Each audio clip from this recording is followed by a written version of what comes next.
forget, you can hear the full-length, longer version wherever you get your podcasts.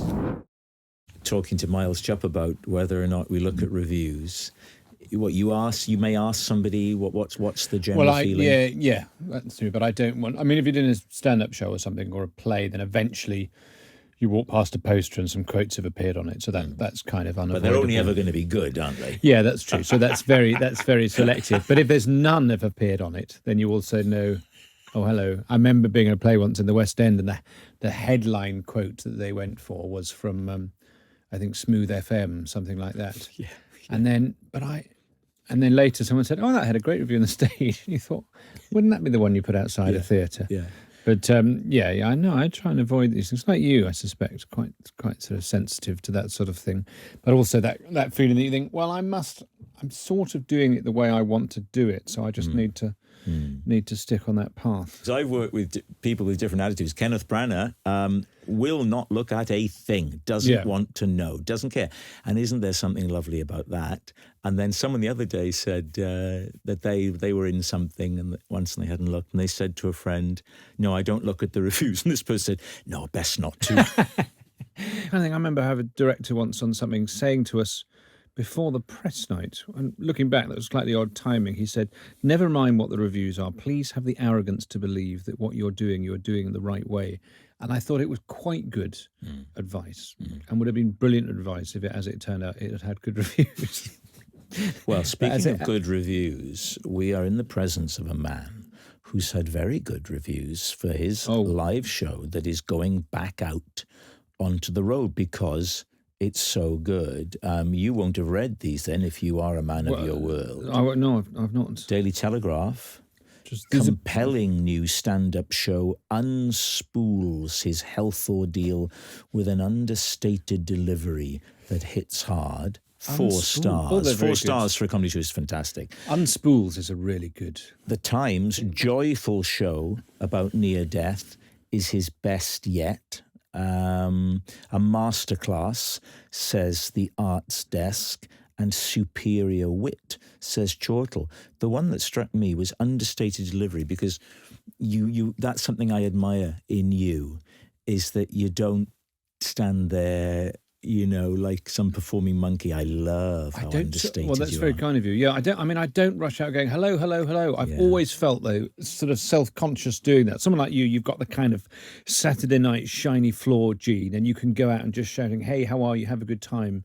Or whatever it is, are you having a good time? I remember once at university, I was asked to host a charity fashion show, and I got there, it was sort of quite, not sort of rowdy, but it was noisy, and everyone looked sort of glamorous and cool. And I thought, I don't know. And I heard myself say, and I got away with it, but as part of being out there, I actually, and this is so unlike me, but I shouted, "If you're having a good time, make some noise." And they made some noise, right? And it was fine. But when I walked off at the next break, I thought, I've never felt so out of character in my life. I realised it was just a sort of piece of acting. Whereas I think when you're doing stand up, you've got to do it in a way that feels right to you, because otherwise you're after maybe 5-10 minutes, fine, but an hour and 40 minutes in the company of someone who is not comfortable in their own skin. It's fine if that's the point of their comedy, but otherwise you think, you see through it after a while. Yeah. Even now there's people, it amazes me, some people get into their, 30s, and you think, I'm not really sure, what even is your sort of comic voice or whatever. Finding that voice is essential. You've hit upon one of my pet peeves.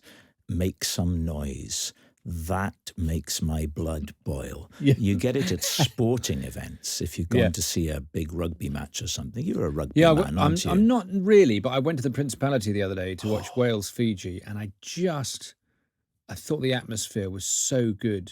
But there was a thing where there was a sort of prompt where, when the team needed a bit of a lift, and statistically that's happened quite recently to the particular one of the particular sides I was watching.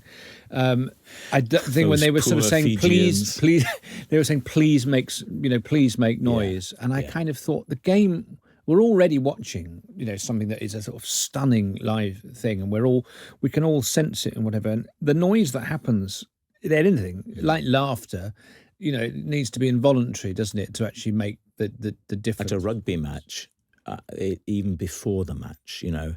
He was Yancy Balls, he's making amazing guy. We can make some noise. Yeah. No. Because we'll do it. Yes, ideally it'll happen. Yeah, Yes. it's like a sort of, you know, the old-fashioned applause flashing signs in a sort of American.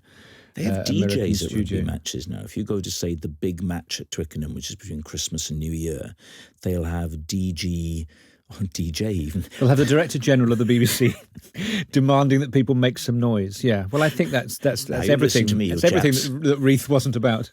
Yeah. They'll have a DJ doing that thing where they twiddle knobs and look as though they're doing stuff. And I think, well, why don't you just play something that has this mix already? But anyway, When you go to a bar and they have a DJ before a sort of, and it's a sort of pre-club, and you think, well, I'm not going to the club, so I don't need someone to establish a pre-club atmosphere for it. But also, you've put a sound system in a room that is designed for people to talk in. That was the whole point of it. And now what you're doing is you're drowning us all out. You know, and I could be listening to some top-notch theatrical anecdotes if I could hear the fucking things, but I can't because somebody's, playing a thing that is absolutely not suited to that environment. I'm very sensitive to noise. I get, it's sort of awful, but sometimes you go to like an arena gig or something, you go, I wish they'd sound checked a bit longer because that bass, I can't hear the words. And that's obviously the sort of thing that you think, oh, isn't that something that old people complain about? But I kind of think about it in a crafting point of view when you think, this band, they've written lyrics. I'd love to be able to hear them. the reviews, the quotes I read were for On I Bang. Correct? Correct. Okay. I think so. This is the retelling of a very dramatic chapter, and it is just a chapter, and the chapter is closed, thank God, in your life when you discovered you had a brain tumour. And I'm very proud to say I attended its opening night. You did at the Epsom Playhouse? I put my money where my money, people, oh, I love your stuff, I love you. Well, I schlepped to Epsom and loved it. Oh, bless you. Well, you were very nice. And of course, there was a little gathering in the dressing room afterwards. There was a few old chums. It was really, it was very, that sort of starting a stand-up show, you're on your own, so it's not like the opening night of a play where, you're wandering around backstage and every now and then someone else is grabbing you, come on, we can do this, come on, we can do this, we'll all do it together, we've all got each other's backs. You're just walking up and down a corridor sort of on your own, and you think, I've done a few previews by then, but there is something weirdly nerve-wracking and about it that's kind of unique to it. So that was I like that theatre, actually. I've done it quite a few times. But it's a lovely little venue, isn't it? It's intimate, and it's like 400, is it 300, 400 seats? That's a great size, not financially, but it's a great, but it's so often the case, isn't it? Yeah. Because I've noticed, I'm looking at where you're going in 2025, and there's some lovely intimate venues, and they're kind of perfect for this show. We've talked about it before, so let's not tread over old ground too much. So bearing in mind pace now, Miles, just remind people, because I'd love people to see this, because it's kind of glorious and it's so you. So if anybody even only has just a passing Miles Jupp, quite like, go and see this. It's a lovely show, and you've got such a beautiful turn of phrase and delivery. Oh, thank you, Rob. Yeah, thank you. Well, it's really it is that's story. I had a seizure. I discovered that I had a benign brain tumour, and I had to have it out. That's the concise version of events, and I'm fine at the end. Right, that's the sort of spoiler alert. Good. But it's a terrifying, nerve-wracking experience, and it's a really intense thing to go through. So I know, and I can only tell it from my experience. I don't even really know what it's like to be the husband of someone going through a similar thing, or the son, or the parent. It's a very, it's... What about the wife? Interesting you leave her out of it. Well, I can never know what it's like to be a wife. So recovered. Those were all things that I can be an example of: a son, a parent, a husband. Beautiful. Do you see? It was all beautiful. I actually thought about the sentence before I uttered it, That's which is sort of me. like writing but without a pen. So that's the kind of pedantic, fiddly stuff that I do. But it's going out as you do so many times. You go out on stage on your own. You're trying to entertain people. Whatever. There's a kind of very strange feeling that's sort of magical when the thing you're doing is personal and you're really sharing. You're not thinking, I'm not I'm not the sort of person that could write an observational routine about what it's like to go to a coffee shop or whatever. That I just don't have that in my. Bet you could. In my well, I could have a go, but some people do it with such sort of swagger and finesse. Whereas I'd sort of think I've noticed the thing. Has anyone else noticed it? We haven't. Okay, sorry.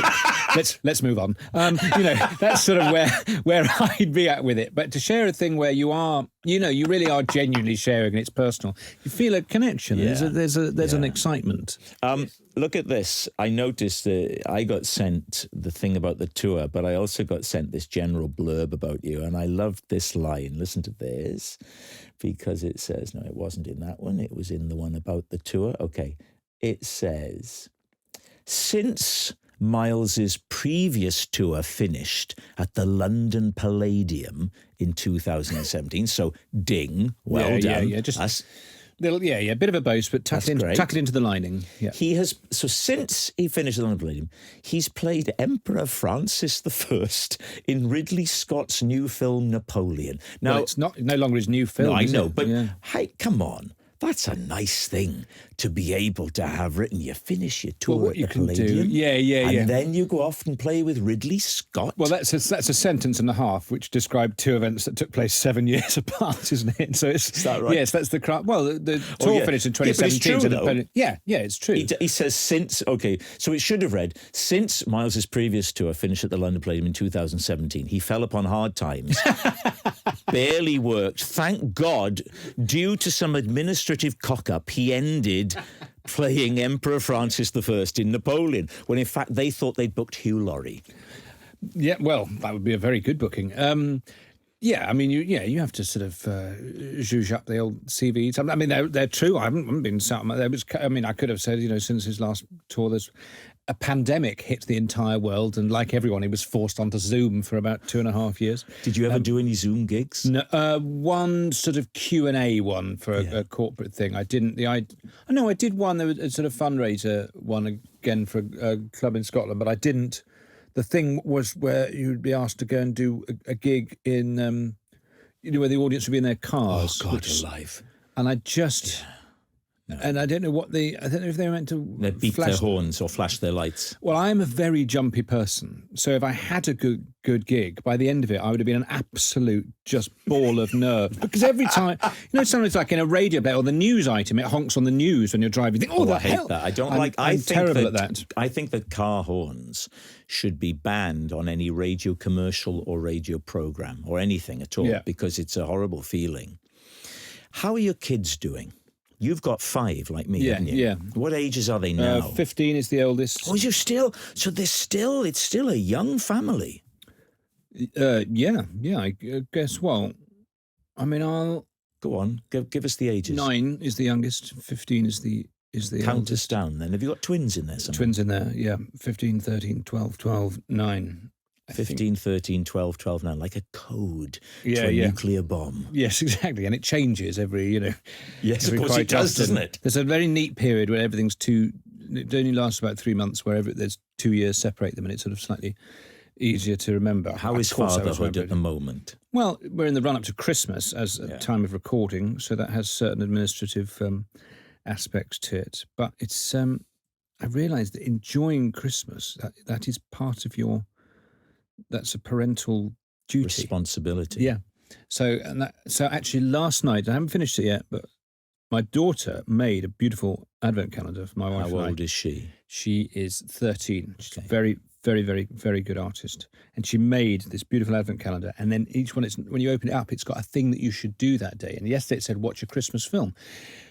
I have never seen, and you'll think this is mad, I've not seen Reservoir Dogs either, or Pulp Fiction, but I've never seen Muppet Christmas Carol. And we started watching that last night, and I just thought, oh my word, of course, this is how you get into Christmas. I mean, it's absolutely, and I'm not the first person to say this, but I couldn't believe how good this thing was that people have been telling me for 40 years.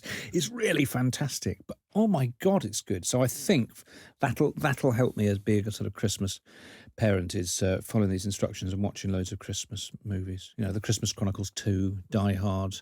Is there structure to your Christmas day? Well, it's partly to do with levels of excitement of children, isn't it? I do remember once, and I had an absolute splitting headache. But I'd said about 9:10 in the morning, the sitting room, there was already wrapping paper everywhere. And I thought, Well, of course. how are we going to finish? What's going to fill the rest of the day? We've been up since about 5:45, depending on who gets up first. So that's a sort of an energy boost thing. I mean, I imagine yours is very organised. You probably get people in to do the sort of catering and that sort of thing. And you love a tumbler, don't you? Or to come and do some tumbling, or do you mean just to a keep tumbler? people. No, yeah, well, a full old tumbler. Hey, do you know what? Big glass of double Penderyn for Mr. Brydon, whatever it might be. No, I'll tell you what, though. Here's the thing, and shoot me down if you wish. If you're angry, please email. Let he or she or they who is without sin cast the first stone. But we every year have there's four couples of friends, okay, and we always rent a room somewhere. Oh God! Do you really want to share this, Rob? It sounds We make just other people that live near us. We've all got the same sort of grass on the lawn, if you know what I mean. And, just make sweet love. No, we rent a room in a. It's not car keys in a bowl anymore. There's an app for it. Yeah, We rent a room in a travel lodge. It's always quite crowded, but that's part of the fun. Yeah, we rent a room in a restaurant. We should take the private room in a restaurant, right? Yeah. On Christmas Day itself? No. On the week before. On the 30th Christmas. of June. It's in no related way to Christmas. No, the week before Christmas, private room. Yeah. Otherwise, when you take your clothes off, it's a bit chilly. No. You and some like-minded couples. No, we rent a room about a week before Christmas, 2 weeks before, and we have a dinner. We've done this now 6 or 7 years in a row, and this year I've said to my wife, I've got an idea that could spice this up. I've got an idea that would shock our friends, and we'd all get a bit more pleasure from the evening. I'm thinking of hiring someone to come along and do something rather special. Can you guess? Is it a DJ who's going to come along and urge everyone to just make some noise? Roaring, make some noise over what's already a cacophonous din? Is it a tumbler? Is it a sort of... I'm going to come in there and tell you what it is. I think I'd love to guess for about half an hour. I honestly would. Julian Barnes is going to read a chapter of his new novel. Oh, did someone tell you? Max Verstappen's going to talk about what it's like being an F1 driver. Imagine if I... Paddy McGuinness is just going to lighten the mood. What is... Why is Paddy here? He's just lightning. He's a great guy. You can't not smile when Paddy's around. His children don't go to our school. He shouldn't be here. He's being paid. Oh, okay. Paddy would do... I'm not saying Paddy would do it as in he'd take the booking. Yeah. I'm saying that Paddy would live... Paddy's a nice presence, okay? Tell me what... A sleight of hand magician to come in and entertain us around the table for half an hour. Do things like little foam rabbits appearing in their hand? Card things. What do you think about that? I think it'll go well. Yeah. I think hopefully they'll have a little bit of, bit of back and forth. Well, we've had a few drinks by then. You'll probably be absolutely steamboats and really sort of heckling them. Yeah, we won't. You'll really distract him and then shout, "Yeah, it's not as easy as it looks, is it?" Things like that. Well, I love that sort of stuff. Basically, the sort of stuff I don't understand. If you're watching a play or a comic or whatever, you think, know what's happening here or how this is done. I love that thing when you're watching something, you think, what on earth's going on? I went to see Darren Brown. I mean, you were talking about having low energy on stage and just kind of... Yes. I went to see Darren Brown doing a show at the on Shaftesbury Avenue. And one of the things I love most about it, I realised when I spoke to my friends afterwards, I love the fact that he doesn't come on and go, way! Yeah. He really... He's in a big theatre, he's playing a long run, and he just continually just draws you in, and it means he gives this incredibly calm and measured performance. But that's presumably also part of this, the way you trust him more and more as the evening goes on, because there's no fluster, he's not screaming, "I'm desperate to please you." He's coming on and he's explaining to you that some things are going to happen, and that sort of energy of it, I completely loved. One, it's those when people shout at you, it's a bit sort of exhausting, isn't it, from the stage? But also, he just one thing after another. You think, well, how's that? I really don't understand how he's done that. Game, he's is it him you booked? No, I haven't booked anyone yet. That's the point. It's actually a shout out for recommendations. Well, it's coming up quite soon, so I may have left it too late. But you might find yourself sort of having to buy some sort of conjuring set on Amazon. the great Brydini will suddenly make an appearance from behind a curtain. Do you think that, I mean, could that save the day? I'd be willing to do my small man in a box voice. I think, yeah. Doing a Christmas carol. I or think something. every now and then, even someone as coy and shy as you can be talked into doing a turn. I think you might. It would be. I would love you. I would love it if you had to. I couldn't book anyone. I ended up having to do it. I ended up having to do it. I ended up doing it. I had to put a cape on, a thing. I mean, I told them I had a different name and everything like that. You know, like the. Listen now. It's 9 o'clock in the morning in the Jupp household. Wrapping paper everywhere, and you said to me, you thought, how are we going to fill the rest of the day? Are you not entertaining people over Christmas? They're not coming for lunch there? Oh yeah, we'll have some family there. Lunch is 4 o'clock-ish, isn't it, on Christmas Day? I can't.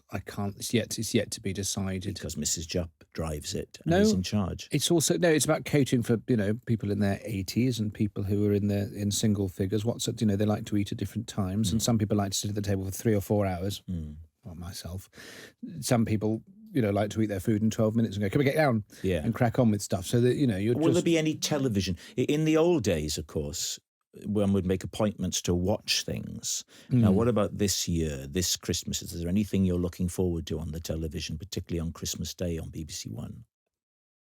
Is there something involving you on Christmas Day on BBC One? I just ask, is there anything you're particularly looking forward to? I guess the thing that I would enjoy most is a sort of old-fashioned style sort of variety thing fronted by Rob Brydon. Is that been commissioned? No. To be honest, nothing's been commissioned at the moment. But what are you doing on Christmas Day on BBC One, Rob? You haven't heard about a special? No. Is it the Queen's? No, the King's speech. What special is on Christmas Day? See, about 5 years ago, there was a special on BBC One on Christmas Day, and it got the highest viewing figures for decades. Was it a rerun of the 2005 Ashes? 2019 Christmas special, BBC One. Was it Would I Lie to You? What's the sitcom that I've played such a pivotal role in? Oh, yes, I am going to watch that because people keep saying that it's extremely good. It's Gavin and Stacey. They don't say it enough, do they? Well, You're absolutely adrift. I forgot that this will be a water cooler television because you can't have enough chilled water around Christmas time. Well, do I need to get the most out of this thing? I can't believe I've travelled this far to plug your fucking show, but nevertheless, I do it with my usual grace, Rob. My usual grace. Who are you making eyes at? Hello. There's a camera there. Oh, I see. It's like in this thing, I'm the hot priest, and you are your Fleabag. Essentially, as you sort of do your cheeky knowing looks. Is that one? Am I meant to be? You could do looks to that if you want. Yes, it didn't occur to me to sort of play it quite so. Anyway, how are you? Tell me. Just sit yourself down. Tell me what's going on in your life. What about a new podcast with Miles Jupp? It's called Jupp and About. It's called Jupp and About, and it's straight down the lens. If you listen to it, you get Jupp nothing. and away. Jupp and away. Jupp up, and get down. Get it, Jupp. Get it, Jupp, yeah. Getting it, Jupp. Keeping Jupp appearances, which is all about clothing and that sort of thing. Yes. Of which fascinates me. You're looking at the history of Clapham Railway Station, Jupp the Junction. I think that's a real old 48-parter. I mean, there's a lot of platforms there. Must be a lot of stories. Must be some great anecdotes. Have you ever... So, Colin, tell me what's different about Platform 7 as opposed to the last platform we spent 4 hours on, Platform 6. Yeah. So On I Bang goes out on the road, and I want people, not as much as you want them to go and see it, but I want people to go and see it because it's blooming marvellous. Oh, bless you. So you start off on Wednesday, the 8th of January. These are warm-ups in Corsham. Yeah, the Pound Arts. Then you go to Milford Haven. Yeah, have you played there, the Torch? Yeah, I have. I think I have years really ago nice. when I was starting out. Yeah. So, and then you go to Lauder, when you were still in the Lancaster, Merchant Navy. Chorley, Where did he keep Kendal, those ping pong balls, boys and girls? Carry on. Maidstone, Henley, Basingstoke, Carlisle, Harrogate. Surely he's not going to do everything. London, Durham, Southport, Bath, Leicester, High Wycombe, Wellingborough, Spalding, Scarborough, Doncaster, Peterborough, Exeter, Harpenden, Brecon, Aberystwyth, London, Salisbury, Newbury, Fishguard, my God, Faversham, Chelmsford, Isle of Wight, Eastleigh, Nottingham, Dorking, and it all comes to a giddy climax at the Norwich Theatre Royal. I think I shot a video there on Wednesday, the 26th of March. Did that feature a giddy climax? That was after the show. I did a look there just after I said the words giddy climax. I don't know if it was the right look again. What about that's your live show? What about film, television, stage? What's happening for Jupp there? I've done a couple of small parts in films recently. So that one that I mentioned earlier, and the Joy. I mean, a small part of a film called Joy that's just come out with Bill Nye. It's about. I was going to say it's about the UVF. It's about IVF. Yes. Although he's very versatile, as am I. I'm sure either film could feature. What are you giving us in Joy? Just a really grumpy doctor who appears very, very briefly. Do you have a scene with Bill? Yes. Oh, nice. Yeah. He's super. Actually, isn't he? He's nice. Such poise. He's very. I mean, he's just very charismatic, isn't he? And like you, he knows his suits and all that sort of stuff. He looks. Tell me about playing the scene. Are you in a consulting room with him or something like that? I'm literally being rude to him after he's parked his car about something. Indoors, outdoors? Outdoors. Some outdoor I acting. prefer an indoor scene.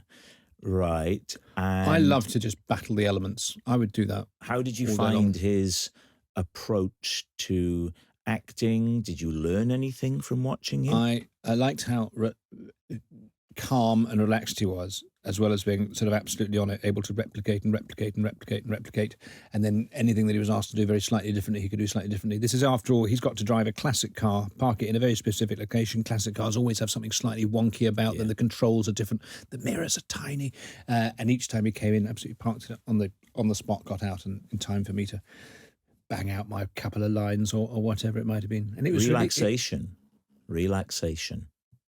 Is that the key?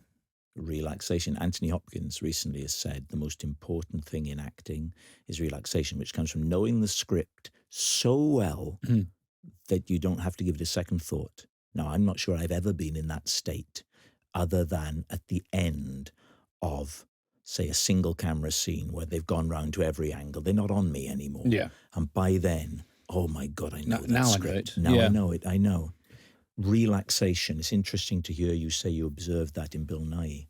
It's because he's got it all already. It's not that sort of faffing around with the sides. Sort of go, what is he? Oh, sorry. You know, because sometimes you're talking to actors between takes, and they go, I just need silence. You need silence because you don't know your fucking words, and you're using this time to rerun your words. Whereas sometimes, you know, because it's nice to be able to switch on, switch off. I know that's not everyone's approach, and sometimes they need silence for different ways. But sometimes I will people say that if, like Miles Jupp, you have two lines in this scene, and your words, two lines. I wasn't. I was referring to other instances. Book, isn't it? Yeah. No, but I mean, sometimes when you're in a longer thing with something, because you've got to know your. Yes. I was talking to a stills photographer. And he was talking to me about how some actors get very rude to the stills photographer. Yeah, I've seen and that. sometimes people really shout at them. And he says it's quite often on a day when they're not on top of their lines. Yes. And suddenly people go, oh, well, he's faffing around over there. It's very hard to do. Security, isn't it? Yeah, it must be a little bit of that. It's Victor vulnerability. It's, well, you know, it's that. I mean, I suppose being able to blame somebody else for anything, we've all experienced that sort of joy. We can empathise with that. But yeah, it's not tremendously fair. I shouldn't try and talk to people between takes. I should let them concentrate. You're absolutely right, Rob. I should say as little as possible. Well, generally. I should just listen. Let's just listen for a moment, the two of us.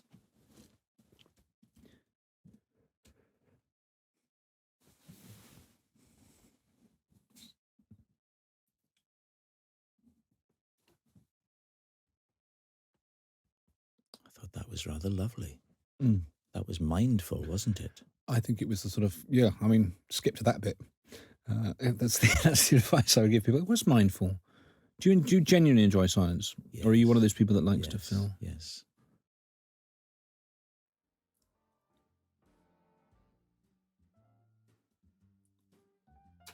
Would you end the podcast for me, please? Yes. Rob Brydon, who died today.